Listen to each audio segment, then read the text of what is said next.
Happy Monday, love bugs, and it is final exam eve for me. Before I go in and eat, there's some things I wanted to address because I am in a moment of peace and balance and serenity because this is how I get ready to do what it is I need to do. But there are some things that I wanted to address, so let's get into that. I always love the Monday after Sunday football because it's giving people an opportunity to rest and get online and show the world exactly who they are or really aren't. So last week, it was so quiet in Hadersville, we had to skeet the water with stones to make sure the residents was still there. We didn't hear anything. We didn't hear anything when Shedeur made Rookie of the Week nominee. Clearly didn't hear anything when he made Pro Bowl candidate either. Nothing after his game. But my God, today, whew, the timelines are full and reckless. But before you all think that you did something and you're going to come on here and talk crazy, let's go ahead and fact check. Because you know what I always say, Google is free and YouTube is too, unless you subscribe to YouTube Premium. Let's get into it. I absolutely love how everyone is talking about 5 sacks, 3 interceptions, 177 yards. Oh, he is not that guy. He's not that guy. Now, don't get it twisted. We agree with you. There were some things that Shedeur could have done differently in his game. But if we're going to tell a story, we got to tell the whole story. Like, let's talk about how when Shedeur was under center, all of his O-line is guarding 2 people, consistently leaving his left-hand side wide open for him to be rushed and sacked. Yeah, let's talk about that. Or let's talk about how, in addition to his O-line not doing or doing whatever it was they were doing, we've got Jerry Jeudy to the right and the other wide receiver to the left. Shedeur takes snap and Jeudy is still standing there. Only when he pivots and steps back, beginning to read as well as paying attention to all of the rushers coming at him because the O-line's not doing their job, then Jeudy takes off. But he's not even taking off full speed ahead. Yeah, let's talk about that. Let's talk about how the plays for the quarterback's wrist, see, the quarterbacks, they don't pick that. That's given to them by their coaches. You gave the wrong plays. Oh, okay. And lastly, where's Dylan Gabriel? Where is all the conversation with Dylan Gabriel? Why isn't anybody beating down the locker room to go talk to Dylan Gabriel about being QB2 and how he feels about QB1? Okay, don't answer that question.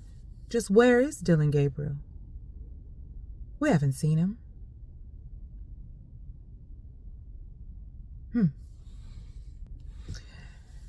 And before you start talking about the performance of Shedeur Sanders as the quarterback, I want you to read stats and I want you to watch film.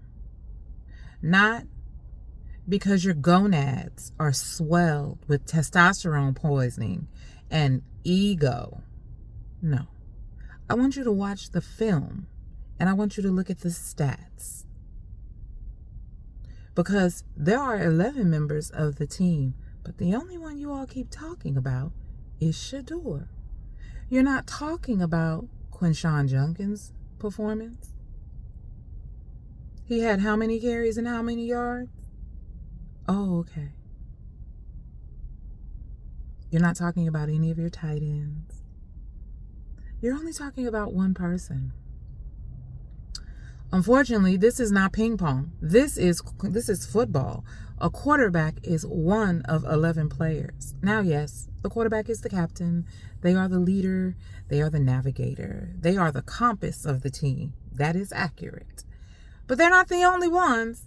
And in order for the quarterback to do their job effectively, there has to be a team around them that allows the quarterback to do his job. See, when the quarterback is under center, he takes the snap.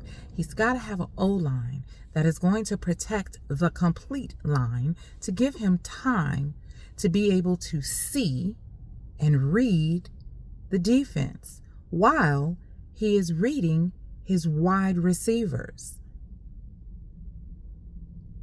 Now, that doesn't take away that there are some things that Shedeur does need to work on. We're not going to say there isn't. We are not going to say that he is absolutely where he needs to be. He's a rookie. 5 games in, 5.5 games in. Yes, he's a rookie.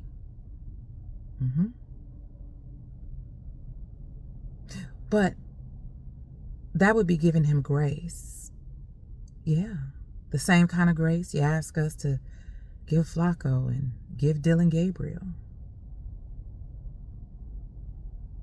See, this doesn't have anything to do with Shedeur Sanders' talent or his ability to play. This has to do with you just don't like him. And that's okay. You don't have to. But say that. But don't lie and say he can't play or it was a waste. That's abhorrent. It's false. He can play. And if you give him the tools, minus the sabotage, then yeah, he will. Let's get rid of Kevin Stefanski. Let's get a quality O-line in there. Let's get some dogs who can be running backs and wide receivers. Yeah. Let's get a composite team together. Now, you put all that together and Shedeur Sanders doesn't perform, well, I know how to close my mouth and sit down. But that will never happen because you put all those implements in place. And Shedeur Sanders is taking the Cleveland Browns to the Super Bowl. I said what I said. Oh, well, it's time for me to go inside and have some breakfast, sip on some chamomile tea, continue this peaceful serenity movement towards completion. As always, love bugs, protect your peace and your mental health.